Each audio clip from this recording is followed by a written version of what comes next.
ఆంధ్రప్రదేశ్ రాజధాని అయినటువంటి అమరావతి మీద వైఎస్ఆర్ కాంగ్రెస్ పార్టీ అధినేత జగన్మోహన్ రెడ్డి, వైఎస్ఆర్ కాంగ్రెస్ పార్టీ నేతలు, అలాగే సాక్షి మీడియా ఇప్పుడు విషం జిమ్ముతూ కొన్ని వార్తలను ప్రచురితం చేస్తున్నటువంటి నేపథ్యంలో రాబోయేటువంటి రోజుల్లో దానికి వైఎస్ఆర్సీపీ భారీ మూల్యాన్ని చెల్లించక తప్పదు అనేటువంటి వార్తలు, విశ్లేషణలు ఇప్పుడు బయటకు వస్తున్న నేపథ్యంలో ఈ అంశం మీద మనం పూర్తి స్థాయిలో విశ్లేషణ చేసుకుందాం.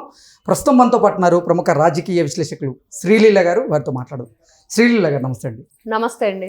ఆంధ్రప్రదేశ్ రాజధాని అయినటువంటి అమరావతి మీద మొదటి నుంచి కూడా వైకాపా అధినేత జగన్మోహన్ రెడ్డి, వైకాపా నేతలు, అలాగే సాక్షి పత్రిక, మీడియా కూడా విషం జిమ్ముతూ ఉంది. ఈ నేపథ్యంలోనే ఇలాగే గనక ఇది కొనసాగితే రాబోయేటువంటి రోజుల్లో వైఎస్ఆర్ కాంగ్రెస్ పార్టీ అలాగే జగన్మోహన్ రెడ్డి కూడా భారీ మూల్యం చెల్లించక తప్పదనేటువంటి వాదనలు ఇప్పుడు తెర మీదకి వచ్చాయి.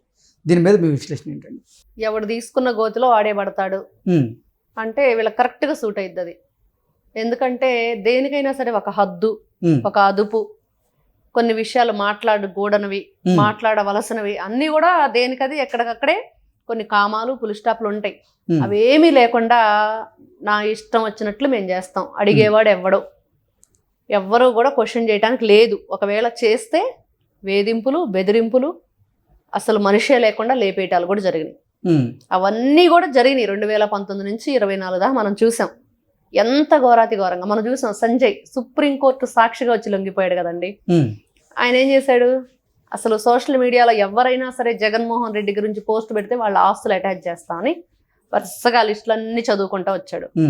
మరి జగన్మోహన్ రెడ్డి గారు ఏం చేశారు? 2019లో నారాసుర రక్త చరిత్ర అని చెప్పేసి సొంత బాబాయిని, ఈ రోజు ఎవరినో చెప్పానండి, ఎవరు చంపేశారో, మన కన్నే మన ఏలు మన కన్నునే పొడుచుకుంటుందా అధ్యక్ష అన్నాడు. మరి ఈ రోజున ఎవరు చంపారు బాబాయిని? అంటే వీళ్ళు మొన్నటి వరకు అంతవరకు ఆగింది. తర్వాత అధికారంలోకి వచ్చేసి ఏం చేశారు? 3 ముక్కలాట అన్నట్లుగా 3 రాజధానుల పేరు చెప్పాడు. ప్రాంతీయ విభేదాలు సృష్టించారు. కులాల మధ్య విభేదాలు సృష్టిస్తారు, మతాల మధ్య విభేదాలు సృష్టిస్తారు, ఇంకా ప్రాంతీయ విభేదాలు. ఎక్కడికక్కడే అభివృద్ధి లేకుండా వాళ్ళల్లో వాళ్ళు కొట్టుకొని చచ్చిపోతే పిన్నెల్లి రామకృష్ణారెడ్డి మాచర్లను ఏ విధంగా ఎన్ని సంవత్సరాలు, దాదాపుగా దశాబ్దాల పాటు ఏ విధంగా ఏలాడు? ఆయన ఇష్టానుసారంగా ఎక్కడ ఎవడో మాట్లాడటానికి లేదు. మరి తురకా కిషోర్ లాంటి వాళ్ళని ఎంతమందిని తయారు చేశాడు? మరి అక్కడ చూస్తే బూతులు నాని గడ్డం గ్యాంగ్ని ఏ విధంగా తయారు చేశాడు? అక్కడ కొబ్బరి చిప్పల మంత్రి వెల్లంపల్లి, ఆ తర్వాత సిదిరి అప్పలరాజు, వాళ్ళ అసెంబ్లీ సాక్షిగా నారా చంద్రబాబు నాయుడు గారిని ఎంత అసభ్యంగా, ఇష్టానుసారంగా, అసలు మనుషుల మానవత్వం అనేది కూడా మర్చిపోయి ఎంత పెట్టరేగిపోయారు. అంటే వీళ్ళు ఏ పనైనా సరే అండి, ఎక్కడైనా మీరు చూసుకుంటే ఒక అవినీతే కాదు, ఆరోపణలే కాదు, ఎక్కడా కూడా అసలు మానవత్వం అనేది మర్చిపోయి ప్రవర్తించారు. ఈ రోజును చూస్తే నిన్నగా మొన్న అమరావతిని దేవతల రాజధానిగా ఎంతో గొప్పగా చెప్పుకుంటే వేశ్యల రాజధానిగా జగన్మోహన్ రెడ్డి చెత్త పేపర్లో, చెత్త ఛానల్లో రాయించాడు. ఇంకా అసలు అంతకంటే దిగజారిపోవటం ఇంకేం కావాలి? ఇక్కడ వాళ్ళు అనుకుంటున్నారు ఎదుటి వాళ్ళ గురించి మనం ఏదో వాళ్ళ తప్పుల్ని ఎత్తి చూపుతున్నాము, లేకపోతే ఇంకేదో చేయాలని ప్రయత్నం చేద్దాము, లేకపోతే మన పార్టీని మనం నిలబెట్టుకునే ప్రయత్నంలో ఎదుటివాడి మీద ఎంత బురద జల్లినా పర్లేదని. కానీ వాళ్ళను వాళ్ళే దిగజార్చుకుంటున్నారు. వాళ్ళ గౌరవ పేరు ప్రతిష్టలను వాళ్ళే వాళ్ళ చేతులతోనే తుడిపేసుకుంటున్నారు. అంటే జగన్మోహన్ రెడ్డి డిజిటల్ బోర్డు మీద తుడిపేసినట్లు కాదు, అట్లా ఉంది. తుడిపేసుకోవడం అంటే వాళ్ళకి అలా అర్థమైద్దేమో. అంటే ఇక్కడ ఒకటి, వీళ్ళు ఎన్ని రకాలుగా రాష్ట్రంలో గతంలో చేసిన తప్పులకి ఈ రోజున శిక్ష అనుభవిస్తున్నా కూడా ఏమాత్రం సమఉజ్జి లేకపోయినా అవతల వ్యక్తులతోటి వాళ్ళు ప్రవర్తిస్తున్న తీరు, ముఖ్యంగా అమరావతి మీద బురద జల్లే ప్రయత్నం. ఎన్నోసార్లు మనం అనుకున్నాం, ఎక్కడ వర్షం పడితే అసలు నీళ్లు రావట్లేదు. ఈ రోజున భారతదేశంలోనే గుర్తింపు పొందిన నగరం హైదరాబాద్. మరి అక్కడ చిన్నపాటి వర్షానికి ఎక్కడికక్కడే ట్రాఫిక్ స్తంభించిపోవటం, నీటి గుంటలు, డ్రైనేజ్ ప్రాబ్లం ఎన్ని విధాలుగా ఉంటుంది. మరి అంత మాత్రానికి ఇండస్ట్రీలన్నీ వెళ్ళిపోయినాయా? ఐటీ సంస్థలన్నీ వెనక్కి వెళ్ళిపోయినాయా? వచ్చేవి రాకుండా ఉంటనయ్యా? మెట్రో నడవట్లేదా? ఎన్ని రకాలుగా ఎయిర్పోర్ట్లు లేవా? అంత గొప్పగా తీర్చిదిద్దబడుతూ ఎక్కడికక్కడే ఉన్న చిన్న చిన్న వాటిని కూడా అధిగమించుకుంటూ వెళుతుంటే ఈ రోజున ఒక రాష్ట్రానికి రాజధాని లేదు అంటే యువత ఎంత బాధపడుతుంది? మరి దానికోసం ఈ రోజు వచ్చిన నాయకులు ఎంతగా పోరాడుతున్నారు? ఇవన్నీ వదిలేసి నీకు ఏదన్నా చేతనైతే మంచి చెయ్యి, నీ దగ్గర సలహా ఉంటే చెప్పు, ఇవన్నీ వదిలేసి ఈ చెప్పుడు మాటలు ఎందుకు? ప్రజలను ఎందుకు ఇట్లాంటి పక్కదోవ పట్టించే ప్రయత్నం గతంలో చేశాడు? ఎన్ని రకాలుగా ప్రయత్నాలు చేసి మొత్తానికి కనకపు సింహాసనం మీద అన్నది పూరించుకుంటే ఎలా ఉండిద్దో అది జరిగింది 2019 నుంచి 24 వరకు.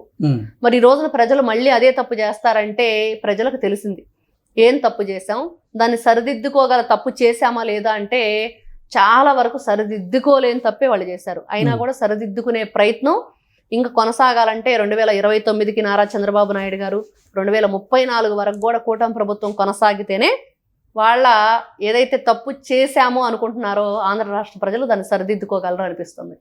అంటే ఈ రోజున వీళ్ళు వాళ్ళ పేపర్ను వాళ్ళ ఛానల్ను దగ్గర పెట్టుకొని ఇష్టానుసారంగా ఇష్టం వచ్చినట్లుగా రాష్ట్ర రాజధాని పట్ల మళ్ళీ ఇక్కడ చూస్తే 2019 ఎన్నికల సమయంలో ఎన్నికల ప్రచారంలో భాగంగా అమరావతిని రాజధానిగా కొనసాగిస్తానంటూ మాట ఇచ్చినటువంటి జగన్మోహన్ రెడ్డి ఆ తర్వాత మాట్లాడపురం ఆయన 3 రాజధానుల అంశాన్ని తెర మీదకి తీసుకురావడం చూసాం. అప్పటి నుంచి కూడా అసలు అమరావతి మీద ఆయన అక్కస్ని వెళ్ళగక్కుతున్నారంటూ కూడా కొంతమంది ఆయన్ని విమర్శించినటువంటి దాఖలాలు ఉన్నాయి. ఇప్పుడు ఘోర పరాజయం తర్వాత జగన్మోహన్ రెడ్డి స్ట్రాటజీ మార్చాల్సింది పోయి అతను కూడా ఇప్పటికీ అమరావతి మీద విషం ప్రచారం చేసేటువంటి ప్రయత్నం అయితే కొనసాగుతూనే ఉంది.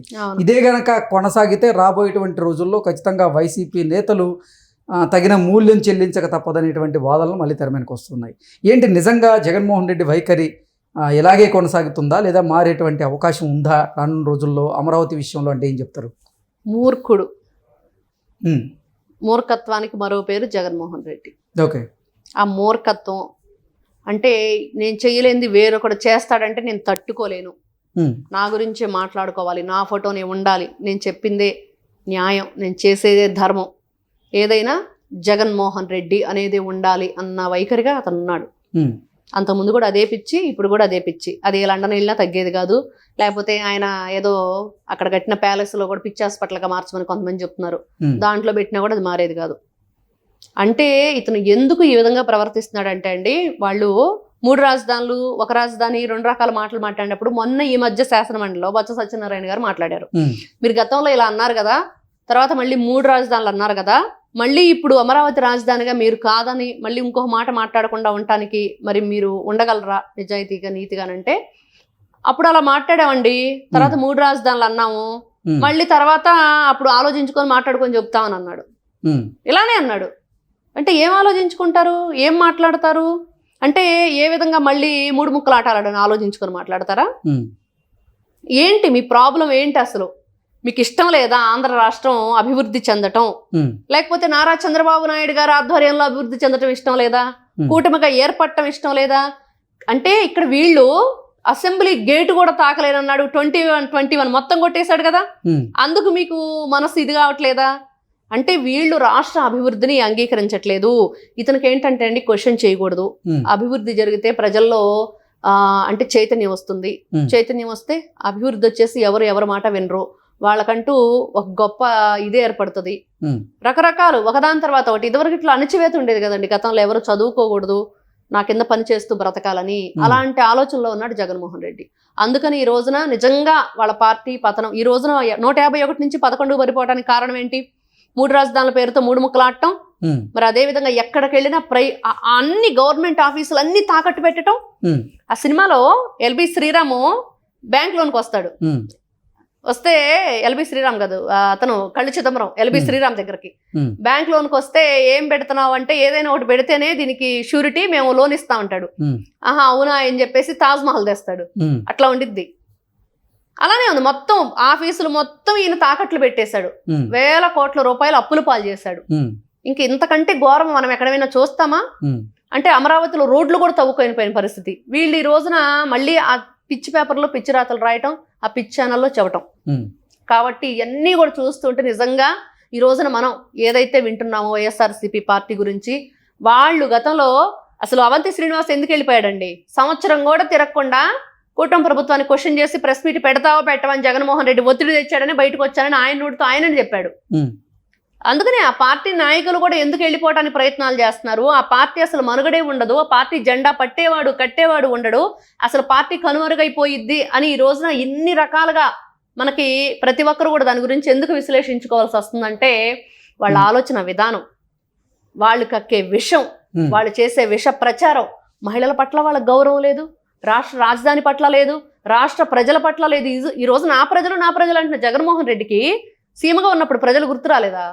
సీమగా ఉన్నప్పుడు పరదాలు కట్టుకుని తిరిగి ఈ రోజున ప్రజలు అంటే ఎక్కడి నుంచి వస్తారు నీకు? మరి ఇట్లాంటి వ్యక్తులకి నిజంగా ప్రతి ఒక్కరికి కూడా ఇదొక అంటే కుక్క కాటుకు చెప్పు దెబ్బ అన్నట్లుగా మనం ఏదైనా సరే పిచ్చి పనులు చేస్తే దానికి శిక్ష ఎలా ఉండిద్ది అనడానికి మనం ఈ రోజున 11 పరిపోవటం చూసాం. కానీ ఖచ్చితంగా ఇప్పుడు కూడా వాళ్ళు తెలుసుకోకుండా ఇలానే ప్రవర్తిస్తే మరి ఆ పార్టీ ఎప్పుడు కూడా ఉండదనేది క్లియర్గా అర్థం చేసుకోవచ్చు.